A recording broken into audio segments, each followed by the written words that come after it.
उन्होंने ये क्या हम लोगों ने मांग किया जितने राजनीति আমার বক্তব্যটি আরম্ভের আগে আমি একটা উদাহরণের মাধ্যমে বলতে চাই কি একটা নবজাত শিশু যতক্ষণ কান্না না করে মাও তাকে দুধ দেয় না।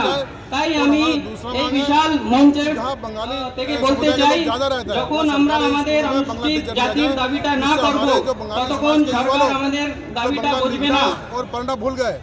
আজ আমি আপনাদের মধ্যে একটি দাবি রাখতে চাই যখন যখন আমাদের জাতির উপর প্রশ্ন উঠবে তখন তখন আমাদের এক হওয়া উচিত, না হলে আমাদের तीसरा मांगे जो हरिचंद ভবিষ্যৎ অনেক খারাপ হতে চায়।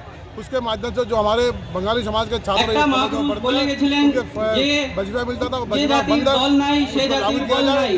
এই বলে আমি আমার বক্তব্যটি বিরাম দিলাম।